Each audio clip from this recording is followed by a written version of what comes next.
हैं कच्चा चिट्ठा। मैं हूं आपके साथ जसप्रीत कौर। हैरानी की बात है, रूस यूक्रेन जंग को जितना ज्यादा रोकने की कोशिश हो रही है, उतना ही ज्यादा यूक्रेन पर रूसी हमले हो रहे हैं। अब खबर यह है कि ट्रंप और जेलेंस्की भी रूस के तूफानी हमलों को देखते हुए बैकफुट पर आ चुके हैं। दावा तो यहां तक किया जा चुका है कि पुतिन ने यूक्रेन का पूर्वी किला फतेह कर लिया है और अब रूसी सेनाएं यूक्रेन में दंदनाती हुई एक के बाद एक इलाकों पर कब्जा कर रही हैं।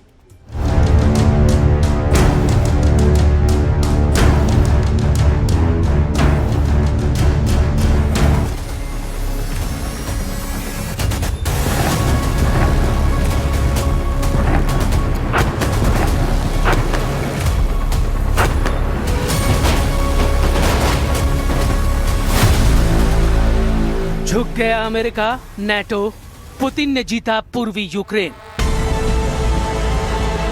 लगभग 1370 दिन की जंग में पुतिन ने साबित कर दिया कि जब तक रूस नहीं चाहेगा युद्ध विराम नहीं होगा। लगभग 4 साल की जंग में रूस ने साबित कर दिया कि चाहे अमेरिका हो या फिर नेटो के 32 देश, वो किसी भी कीमत पर यूक्रेन को जंग नहीं जिता पाएंगे। जिस तरह से राष्ट्रपति ट्रंप ने 28 सूत्रीय यूक्रेन शांति समझौते का मसौदा तैयार किया है, वो साबित करता है कि रूस ने यूक्रेन की जंग जीत ली है और पूर्वी यूक्रेन से यूक्रेनी सेना का सफाया कर दिया है। खबर तो यहाँ तक है कि ट्रंप के प्लान के खिलाफ नेटो और यूरोप के देश एकजुट हो गए हैं और जेलेंस्की की चाहकर भी ट्रंप के 28 सूत्रीय शांति योजना को स्वीकार नहीं कर पा रहे हैं और जेलेंस्की भी चाहकर ट्रंप के 28 सूत्रीय शांति योजना को स्वीकार नहीं कर पा रहे हैं, क्योंकि ट्रंप की 28 सूत्रीय यूक्रेन शांति योजना में साफ तौर पर रूस की जीत नजर आ रही है।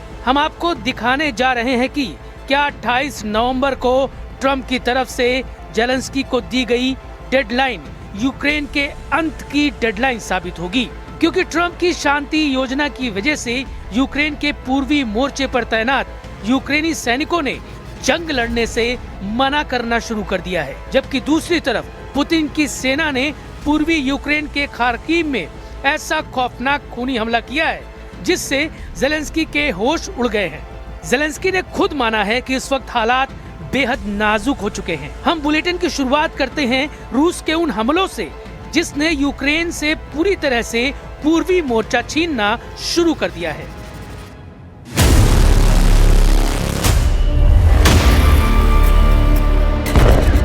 पूर्वी यूक्रेन में हालात बद से बदतर होते जा रहे हैं। पूर्वी यूक्रेन का डॉनबास का पूरा इलाका पुतिन के निशाने पर है।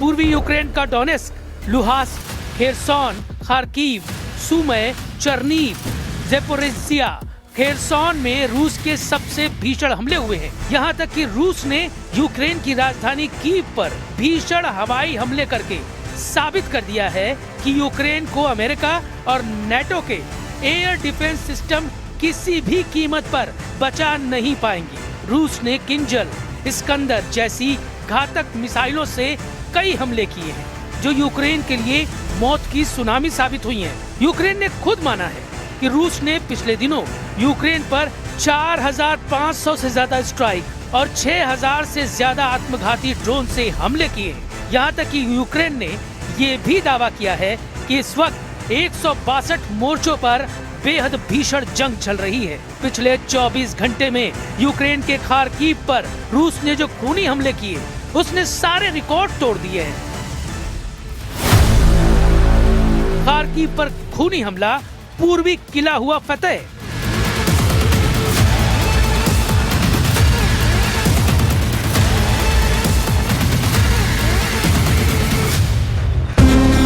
रूसी सेना ने 23 नवंबर को पूर्वी यूक्रेन के खार्किव पर बहुत बड़े ड्रोन हमलों को अंजाम दिया है।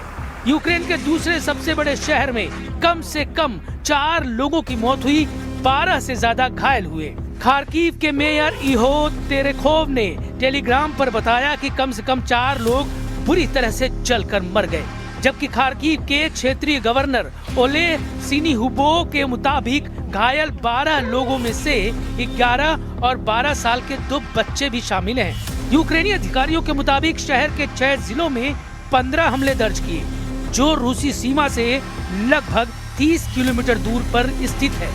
जेलेंस्की ने भी माना कि युद्ध के मोर्चों पर हालात बेहद संगीन हैं।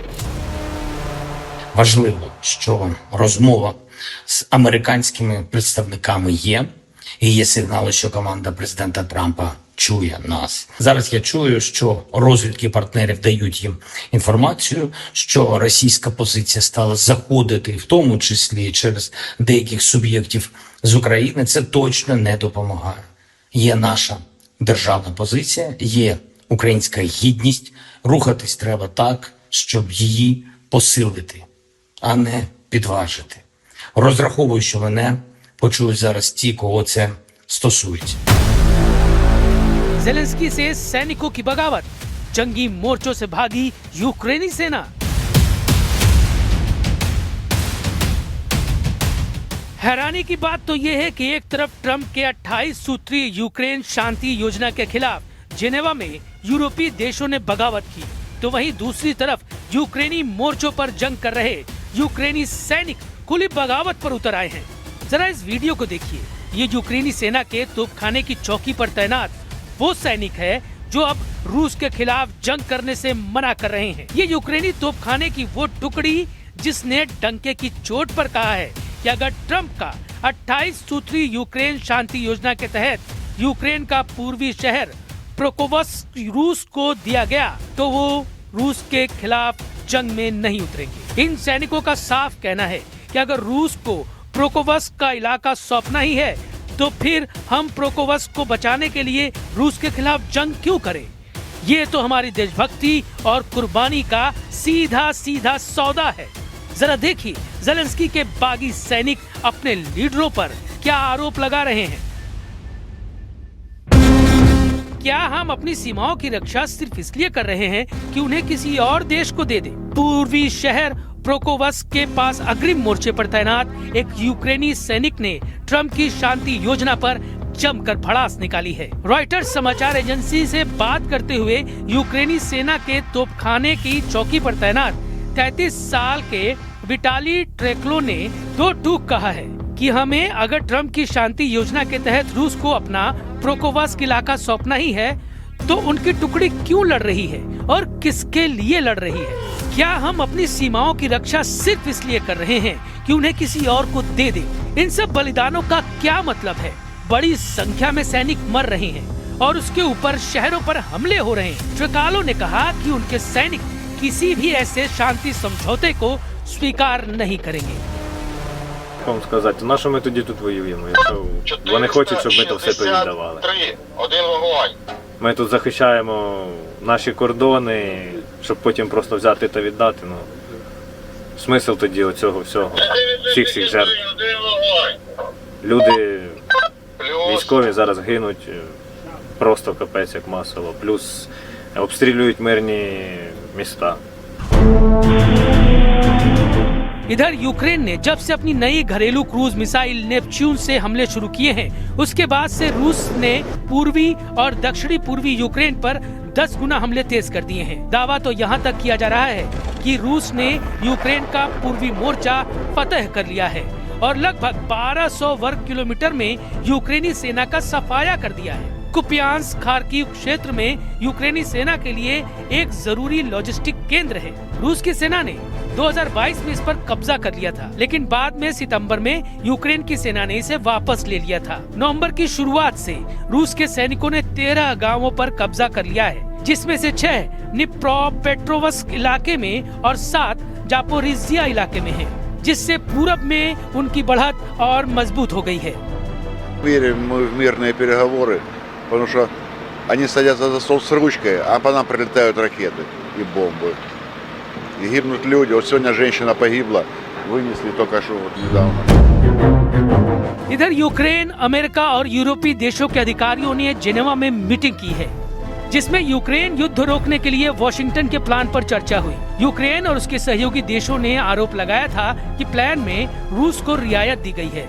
इस योजना में यूक्रेन से कुछ इलाके छोड़ने, अपनी सेना पर कुछ सीमाएं लगाने और नेटो में शामिल होने की महत्वाकांक्षाओं को छोड़ने की मांग की गई है। यूरोपीय देशों का साफ कहना है कि ट्रंप की 28 सूत्री यूक्रेन योजना सीधे सीधे रूस की जीत साबित हो सकती है। वहीं यूक्रेनी विपक्षी पार्टियों ने अमेरिका की 28 सूत्री यूक्रेन युद्ध योजना को रूसी जाल बिछाकर खारिज कर दिया है। यूक्रेन की विपक्षी पार्टियों के नेता और सैनिक इसे हार के बराबर मानते हैं। यूक्रेन की मुख्य यूरोप समर्थक विपक्षी पार्टी ने लीक हुए 28 सूत्रीय शांति प्रस्ताव की निंदा की है और इसे क्रेमलिन द्वारा रचा गया एक जाल बताया है जो देश की संप्रभुता को कमजोर करता है। रूस यूक्रेन युद्ध समाप्त करने के अमेरिकी राष्ट्रपति डोनाल्ड ट्रंप के विवादास्पद योजना पर यूक्रेन के राष्ट्रपति जेलेंस्की भड़क गए हैं। यूरोप ने भी इस प्रस्ताव पर असहमति जताई है। ऐसे में प्रस्ताव के लागू होने से पहले ही विवाद बढ़ गया है। अमेरिकी सीनेटरों ने भी इसकी कड़ी आलोचना की है। वहीं अमेरिका के विदेश मंत्री मार्को रूबियो का दावा है कि ट्रंप द्वारा कीव पर दबाव डाला जा रहा है कि 28 बिंदु वाला शांति प्रस्ताव वास्तव में अमेरिकी योजना नहीं बल्कि रूस की इच्छा सूची है। We had a very good day today. I think we made a tremendous amount of progress. Even from the last time I spoke to you, and I apologize for keeping you waiting, but there was more work to be done. You know, we began almost 3 weeks ago with a foundational document that we socialized and ran by both sides, and with input from both sides. Trump ने Ukraine के राष्ट्रपति Zelensky पर फिर से हमला बोला है। अमेरिकी राष्ट्रपति ने यूक्रेनी नेताओं की आलोचना की है और उन पर वॉशिंगटन के समर्थन की कोई कद्र न करने का आरोप लगाया है। सोशल मीडिया पर पोस्ट किए गए एक बयान में ट्रंप ने लिखा, यूक्रेन के नेतृत्व ने हमारे प्रयासों के लिए जरा भी आभार नहीं जताया है। ये टिप्पणी फरवरी में व्हाइट हाउस में हुई तीखी बहस के दौरान की गई उनकी टिप्पणियों की याद दिलाती है, जिसमें ट्रंप और अमेरिकी उपराष्ट्रपति JD वेंस ने जेलेंस्की की कड़ी आलोचना की थी। अब ट्रंप ने अपने 28 सूत्री योजना को लेकर जेलेंस्की पर जमकर भड़ास निकाली है। कुल मिलाकर हालात ऐसे हो गए हैं कि या तो ट्रंप की 28 सूत्री योजना पर जेलेंस्की को 27 नवंबर तक हाँ करना होगा, वरना 27 नवंबर के बाद पूरे पूर्वी यूक्रेन पर रूस के हमले कई गुना तेज हो जाएंगे। अब देखना होगा कि 27 नवंबर को यूक्रेन के भाग्य का क्या फैसला होता है।